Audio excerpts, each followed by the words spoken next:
Kuwait জর্ডানের মার্কিন ঘাঁটিতে ইরানি ড্রোন হামলা। ট্রাম্পের সঠিক আচরণের হুঁশিয়ারি গুড়িয়ে ইরানের পাল্টা আঘাত। ইরানের ভয়ে ডিমোনা থেকে সোজা ট্রাম্পের কোলে নেতানিয়াহু। বেলুচিস্তানে রক্তক্ষয়ী যুদ্ধ, কাঁপছে ইসলামাবাদের মসনদ। একই যুগে 25 দেশ ছুড়ে ফেলল আমেরিকা, বেছে নিল চীনকে। দর্শক শুনছিলেন শিরোনাম, এবার বিস্তারিত। মধ্যপ্রাচ্যে আবারও উত্তেজনার পারদূর্ধ্বমুখী। যুক্তরাষ্ট্রকে লক্ষ্য করে অপারেশন নাসর-2 শুরু করেছে বলে দাবি করেছে ইরান। তেহরানের অভিযোগ, তাদের সামরিক স্থাপনায় মার্কিন হামলার জবাব হিসেবেই জর্ডান ও কুয়েতে অবস্থিত মার্কিন সামরিক ঘাঁটিতে ড্রোন ও ক্ষেপণাস্ত্র হামলা চালানো হয়েছে। একদিকে ওয়াশিংটন ইরানের সামরিক সক্ষমতা ধ্বংসের দাবি করছে, অন্যদিকে পাল্টা আঘাতে নতুন করে সংঘাতের কেন্দ্রবিন্দুতে পরিণত হয়েছে মধ্যপ্রাচ্য। বিস্তারিত রিপোর্টে। যুক্তরাষ্ট্রকে পঙ্গু করতে অপারেশন নাসর-2 মিশনে নেমেছে ইরান। সেই জেরেই ইরানের বিভিন্ন সামরিক স্থাপনায় মার্কিন হামলার পর পাল্টা জবাব হিসেবে জর্ডান ও কুয়েতে অবস্থিত মার্কিন সামরিক ঘাঁটিগুলোকে লক্ষ্য করে ড্রোন ও ক্ষেপণাস্ত্র হামলা চালানোর দাবি করেছে তেহরান। মার্কিন সেন্টকম যখন ইরানের উপর নির্ভুল অস্ত্র দিয়ে বিমান হামলা চালিয়ে তাদের সক্ষমতা গুড়িয়ে দেওয়ার দাবি করেছে, ঠিক তখনই পাল্টা জবাবে জর্ডান ও কুয়েতের মার্কিন দুর্গগুলোতে সরাসরি আঘাত হেনে ওয়াশিংটনকে চরম এক ধাক্কা দিল তেহরান। আল জাজিরার সাম্প্রতিক প্রতিবেদনে এমনটাই উন্মোচিত হয়েছে। বৃহস্পতিবার সকালে হঠাৎ করেই ইরানের হামলায় মধ্যপ্রাচ্যের আকাশ কেঁপে ওঠে। ইরানের দাবি অনুযায়ী তাদের উপর হওয়া সাম্প্রতিক আগ্রাসনের মোক্ষম জবাব দিতেই এই নাসর-2 এবং সায়েকে অভিযান, বিশেষ করে ইরান শহরের বাম্পুর ব্যারেকে মার্কিন ইন্ধনে চালানো হামলায় ইরানের 7 জন নেতা নিহত হওয়ার ঘটনার পর তেহরান আর চুপ করে বসে থাকেনি। এই ক্ষোভের আগুনেই জ্বলছে কুয়েতের আলী আল সালেম বিমান ঘাঁটি এবং জর্ডানের আজরাক বিমান ঘাঁটি। ইরানি বাহিনীর দাবি, তাদের নিখুঁত হামলায় কুয়েতে মার্কিন সেনাদের সমাবেশ স্থল, আগাম সতর্কীকরণ রাডার এবং জর্ডানে মার্কিন বাহিনীর সামরিক যোগাযোগ ব্যবস্থা, স্থায়ী রাডার ও জ্বালানি সংরক্ষণাগার ধ্বংস হয়েছে। হামলায় মার্কিন সামরিক পরিকাঠামোর ব্যাপক ক্ষয়ক্ষতি হলেও ঠিক কতজন মার্কিন সেনা হতাহত হয়েছে তা এখনো নিশ্চিত হওয়া যায়নি। তেহরানের অভিযোগ, কুয়েত ও জর্ডানের মাটি ব্যবহার করে মার্কিন সেনারা ইরানের সার্বভৌমত্বে আঘাত হানছিল, যার চরম মূল্য এখন দিতে হচ্ছে ওয়াশিংটনকে। First, I'd like to express my deepest condolences. এদিকে মার্কিন সেন্ট্রাল কমান্ড দাবি করেছে, তারা হরমুজ প্রণালীতে আন্তর্জাতিক নৌ পরিবহন নির্বিঘ্ন করতেই ইরানের গুরুত্বপূর্ণ বন্দর নগরী বন্দর আব্বাস, কমান্ড সেন্টার ও আকাশ প্রতিরক্ষা ব্যবস্থায় বিধ্বংসী হামলা সম্পন্ন করেছে। তবে মাঝখানে কিছুদিন যুদ্ধ পরিস্থিতি কিছুটা স্থিতিশীল থাকলেও হঠাৎ করে এই নতুন সংঘাত কেন? বিশ্লেষকদের প্রশ্ন, তবে কি দুই পক্ষই এখন পূর্ণাঙ্গ যুদ্ধের দিকে এগোচ্ছে? ইরান সরাসরি কুয়েতের জনগণকে মার্কিন সেনা প্রত্যাহারের দাবিতে সোচ্চার হতে আহ্বান জানিয়েছে, যা আরব বিশ্বের রাজনীতিতে নতুন চাঞ্চল্য তৈরি করেছে। মার্কিন মিত্ররা এই হামলার তীব্র নিন্দা জানালেও মধ্যপ্রাচ্যের প্রতিরোধীকামী দলগুলো ইরানের এই সাহসী পদক্ষেপের পক্ষে অবস্থান নিয়েছে। রক্তক্ষয়ী এই পাল্টাপাল্টি হামলা পুরো অঞ্চলের শান্তিকে এক অনিশ্চিত খাদের কিনারায় ঠেলে দিল।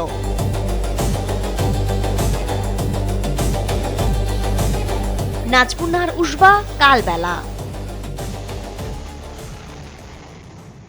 মধ্যপ্রাচ্যে নতুন করে উত্তেজনা ছড়িয়েছে যুক্তরাষ্ট্র ও ইরানের পাল্টা অবস্থানে। হোয়াইট হাউসের বিমান হামলা ও প্রেসিডেন্ট ডোনাল্ড ট্রাম্পের করা হুঁশিয়ারির জবাবে বাহরাইন ও কুয়েতে মার্কিন ঘাঁটিতে সফল হামলার দাবি করেছে তেহরান। ইরানের বার্তা, হুমকি দিয়ে তাদের দমানো যাবে না, বরং হরমুজ প্রণালীতে নিজেদের সার্বভৌমত্ব রক্ষায় শেষ পর্যন্ত লড়াই চালিয়ে যাবে।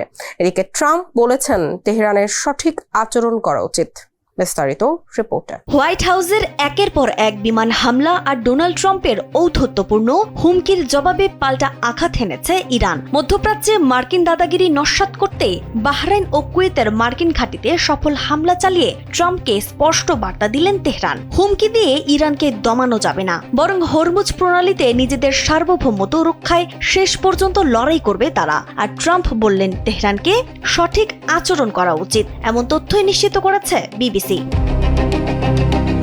কয়েক মাস ধরে চলা সংঘাতের পর গত মাসে একটি সমঝোতা স্মারকের মাধ্যমে দুই দেশের যুদ্ধবিরতি ও অবরোধ তুলে নেওয়া হয়েছিল, কিন্তু হরমুজ প্রণালীতে বাণিজ্যিক জাহাজ চলাচলে ইরানের সামরিক পদক্ষেপ এবং প্রণালীর নিয়ন্ত্রণ কার হাতে থাকবে তা নিয়ে বিরোধ দেখা দেয়। যুক্তরাষ্ট্র মঙ্গলবার বন্দরগুলোতে পুনরায় নৌ অবরোধ আরোপ করলে এর সূত্রপাত ঘটে। ট্রাম্প হুমকি দিয়ে বলেছেন, আগামী সপ্তাহের মধ্যে ইরান আলোচনায় না ফিরলে তাদের বিদ্যুৎ কেন্দ্র ও সেতুতে হামলা চালানো হবে। ইরানও মার্কিন তেল ও গ্যাস সরবরাহের পথ বন্ধের হুমকি দেয়। অন্যদিকে ইরানের শীর্ষ আলোচক মোহাম্মদ বাঘের গালিভাফ স্পষ্ট জানিয়েছেন, চুক্তি থেকে কোনো লাভ না হলে তেহরান তা মেনে চলার কোনো কারণ নেই। কিন্তু কেন তেহরানকে সঠিক আচরণ করতে বলা হলো? ট্রাম্পের ভাষ্যমতে, ইরান আন্তর্জাতিক নৌপথের সংকট তৈরি করছে এবং পরমাণু বা কৌশলগত আলোচনায় বকেয়া শর্ত মানছে না। তাই মার্কিন সেন্টকমের 90 মিনিটের হামলায় ইরানের উপকূলীয় প্রতিরক্ষা, ক্রুজ ক্ষেপণাস্ত্র উৎক্ষেপণ কেন্দ্র ও বন্দর আব্বাসের কমান্ড সেন্টারে আঘাত হানা হয়। হামলার ফলে ইরানের রাজধানী তেহরানে বিমান প্রতিরক্ষা ব্যবস্থায় সতর্কবার্তা বেজে ওঠে এবং পারস্য উপসাগরের নিকটবর্তী আহভাজে ক্ষেপণাস্ত্র হামলার কারণে একটি হাসপাতাল খালি করতে হয়। সেন্টকম ইরানের ড্রোন ও বিমান প্রতিরক্ষা ব্যবস্থা ধ্বংস করার দাবি করেছে। অন্যদিকে জর্ডান 8টি ইরানি ড্রোন ধ্বংস করে কোনো বড় ক্ষয়ক্ষতির আগেই, ফলে এখনো তেমন কোনো ক্ষয়ক্ষতি বা হতাহতের খবর নিশ্চিত করা যায়নি। এতে হরমুজ প্রণালী দিয়ে তেলের ট্যাঙ্কার চলাচল স্থবির হয়ে পড়ায় বিশ্ব বাজারে তেলের দাম হুহু করে বাড়ছে। অন্যদিকে জাতিসংঘের মানবাধিকার প্রধান ভলকার তুর্ক বেসামরিক অবকাঠামোতে হামলার হুমকিকে যুদ্ধাপরাধ হিসেবে অভিহিত করেছেন। যদিও ইরান সম্প্রতি একজন মার্কিন বন্দীকে মুক্তি দিয়ে শান্তির বার্তা দিয়েছে, এতে শীর্ষ আলোচক গালিবাফ স্পষ্ট করেছেন, সংকটে টিকে থাকার কৌশল হিসেবে যুদ্ধ ও আলোচনার দুটোই চালিয়ে যাবে তেহরান। দুই পরাশক্তির এই একগুঁয়েমি বিশ্ব অর্থনীতিকে এক মহাসংকটের মুখে ঠেলে দিচ্ছে। নাজমুন্নাহার উসবা, কালবেলা।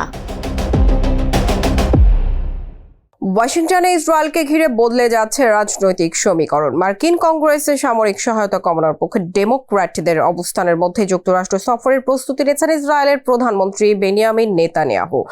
একই সময় মধ্যপ্রাচ্যে চলছে যুক্তরাষ্ট্র ও ইরানের পাল্টাপাল্টি হামলা। এমন প্রেক্ষাপটে নেতানিয়াহুর এই সফর নতুন কূটনৈতিক ও নিরাপত্তা সমীকরণের ইঙ্গিত দিচ্ছে। এদিকে ট্রাম্প বলছেন, ইসরায়েলের প্রতি সমর্থন অব্যাহত রাখার বিষয়ে সিদ্ধান্ত পরিস্থিতি বিবেচনা করেই নেওয়া হবে। বিস্তারিত রিপোর্টে। যে মুহূর্তে মার্কিন কংগ্রেসে ইসরায়েলের কোটি কোটি ডলারের সামরিক সহায়তা বন্ধের পক্ষে ডেমোক্র্যাটরা ভোট দিচ্ছেন, ঠিক সেই উত্তাল মুহূর্তেই ওয়াশিংটন সফরের প্রস্তুতি নিচ্ছেন বেনিয়ামিন নেতানিয়াহু। খোদ আমেরিকার অন্দরেই যখন নেতানিয়াহুর ব্ল্যাঙ্ক চেক বা উন্মুক্ত ছাড়পত্রের দিন শেষ করার হুঙ্কার উঠছে, ঠিক তখনই মধ্যপ্রাচ্যে চলছে মার্কিন ইরান মুহুর্মুহু ক্ষেপণাস্ত্র হামলা। সংবাদ মাধ্যম টাইমস অব ইসরায়েল ও CNN এর পৃথক প্রতিবেদনে এসব তথ্য জানানো হয়েছে। এই সফরের নেপথ্যে কেবল কূটনৈতিক আনুষ্ঠানিকতা নাকি ইরানকে ঘিরে নতুন কোনো যৌথ সামরিক ব্লুপ্রিন্ট, তা নিয়ে বিশ্ব রাজনীতিতে এখন তীব্র ঝড়। টানা 4 দিন ইরানে মার্কিন হামলা এবং আরব দেশে মার্কিন ঘাঁটিতে তেহরানের পাল্টা আঘাতের পর রণক্ষেত্রের উত্তাপ এখন ওয়াশিংটনের করিডোরে। মার্কিন আইন প্রণেতাদের একাংশ যখন নেতানিয়াহুর যুদ্ধাপরাধের জবাবদিহিতা চাইছেন, তখন ওয়াশিংটনের এই নীতিগত বিভাজনকে পাশ কাটিয়ে এক ভিন্ন চাল চাললেন ইসরায়েলি প্রধানমন্ত্রী। নিজ দেশের সবচেয়ে সুরক্ষিত ও স্পর্শকাতর পারমাণবিক 40 শহর ডিমোনায় দাঁড়িয়ে ইরানকে চরম হুঁশিয়ারি দিয়ে বললেন, আমাদের আঘাত করে পার পাওয়ার দিন শেষ। নেগেভ মরুভূমির এই স্পর্শকাতর পারমাণবিক কেন্দ্র থেকে এমন উস্কানিমূলক বার্তা দেওয়ার পরই নেতানিয়াহুর এই আমেরিকা সফর আন্তর্জাতিক অঙ্গনে বেশ বড় প্রশ্ন তৈরি করেছে। ডিমোনার মতো পরমাণু ক্ষেত্র থেকে এই প্রচ্ছন্ন হুমকি দিয়ে তড়িঘড়ি করে কেন আমেরিকা ছুটছেন নেতানিয়াহু? CNN এর খবরের সূত্র ধরে বলা যায়, এই সফর কেবল প্রথাগত কূটনীতি নয়, বরং বাইডেন পরবর্তী ট্রাম্প প্রশাসনের সঙ্গে ইরানকে ঘিরে এক নতুন ও আগ্রাসী যৌথ সামরিক পরিকল্পনার ইঙ্গিত। কংগ্রেসের নিম্নকক্ষে টমাস মাসির আনা সামরিক সহায়তা বন্ধের সংশোধনী প্রস্তাবটি 104-314 ভোটে ব্যর্থ হলেও তা ডেমোক্রেটিক পার্টির ভেতরের নজিরবিহীন ফাটলকে সামনে এনেছে। 103 জন ডেমোক্র্যাট সদস্য এই সহায়তার বিপক্ষে ভোট দিয়ে ইতিহাস গড়েছেন, যেখানে মাত্র 2 বছর আগেও এই সংখ্যাটি ছিল মাত্র 37।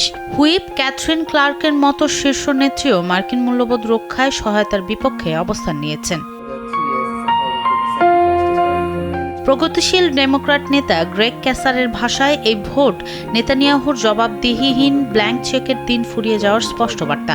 ভেতরের এই তীব্র বিরোধিতার মাঝেই আগামী সোমবার মারে লাগোতে ডোনাল্ড ট্রাম্পের মুখোমুখি হতে চলেছেন নেতানিয়াহু, যা বিশ্ব রাজনীতিতে এক নতুন ঝড়েরই পূর্বাভাস দিচ্ছে। সব মিলিয়ে প্রশ্ন এখন একটাই, ওয়াশিংটনের রাজনৈতিক বাতাস যখন বদলাচ্ছে, তখন ট্রাম্পের সঙ্গে সম্ভাব্য বৈঠক এবং ডিমোনা থেকে দেয়া কঠোর বার্তা কি শুধুই কূটনৈতিক চাপ তৈরির কৌশল, নাকি মধ্যপ্রাচ্যের সংঘাতকে আরও নতুন অধ্যায়ের দিকে নিয়ে যাওয়ার প্রস্তুতি?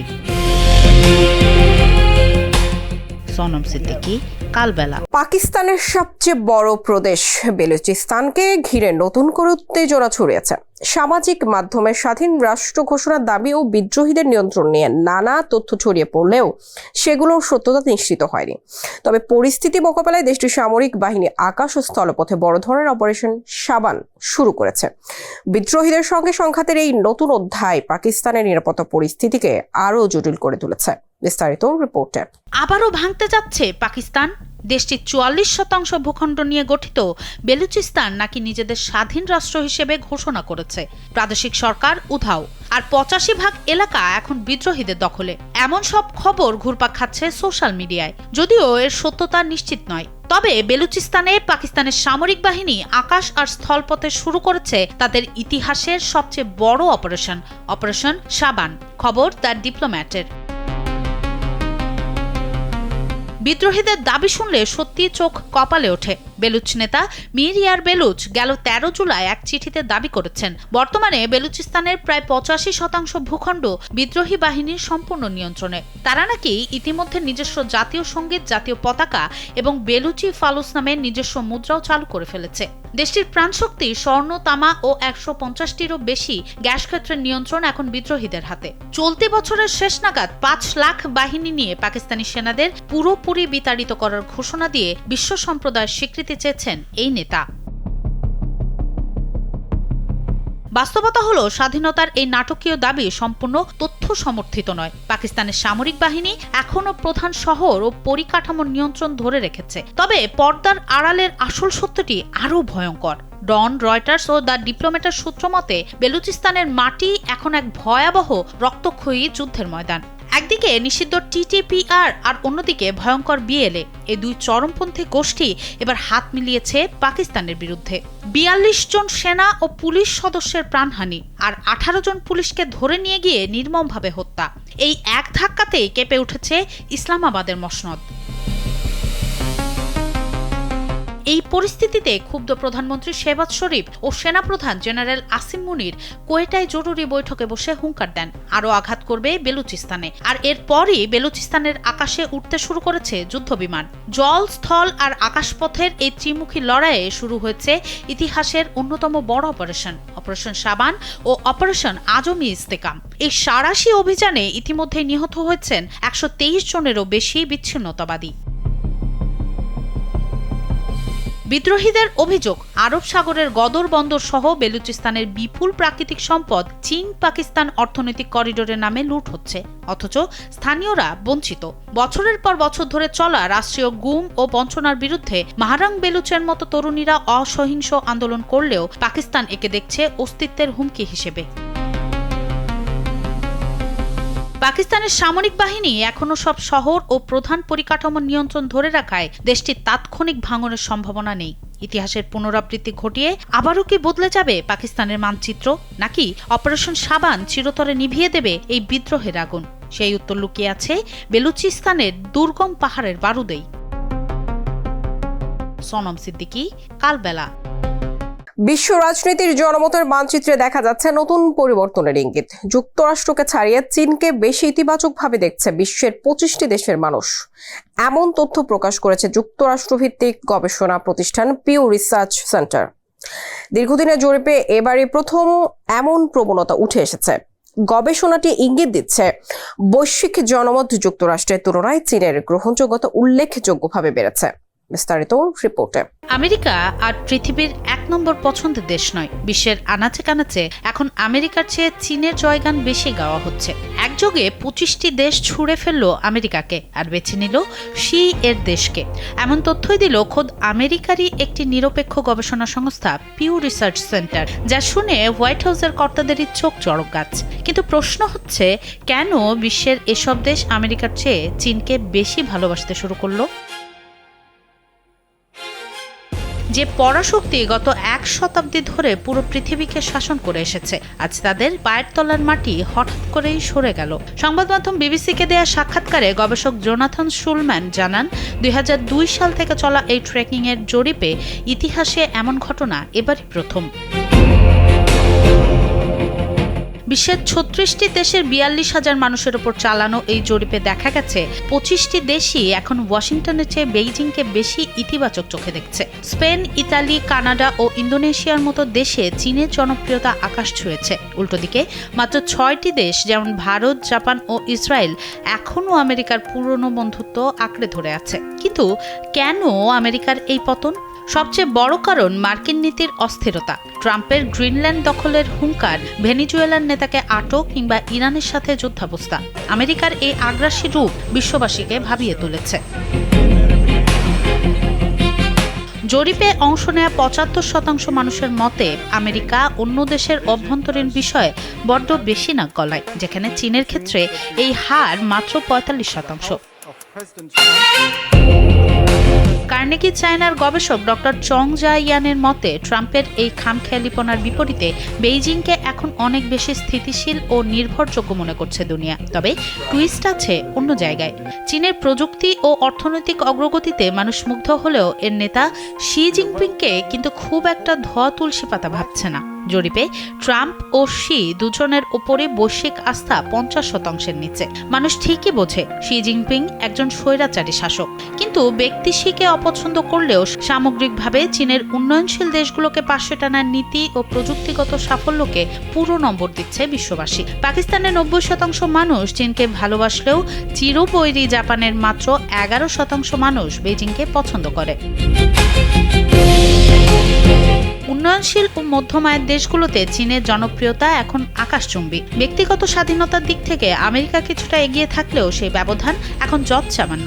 যদিও শি জিনপিংকে মানুষ একজন কড়া স্বৈরাচারী শাসক হিসেবেই চেনে, তবুও চীনের প্রযুক্তিগত অগ্রগতি এবং বিশ্বমঞ্চে তাদের স্থিতিশীল ও নির্ভরযোগ্য আচরণ উন্নয়নশীল দেশগুলোকে স্বস্তি দিচ্ছে। আর তাতেই বিশ্ব রাজনীতির ছক উল্টে দিয়ে পরাশক্তির সিংহাসনে ভাগ বসাচ্ছে চীন। তাই প্রশ্নও এখন একটাই, এটা কি সাময়িক জনমতের পরিবর্তন নাকি বিশ্ব নেতৃত্বের নতুন অধ্যায়ের শুরু? সনম সিদ্দিকী, কালবেলা। দর্শক শুনছিলেন বিশ্বের আলোচিত সব সংবাদ। কালবেলার সঙ্গে থাকার জন্য ধন্যবাদ সবাইকে।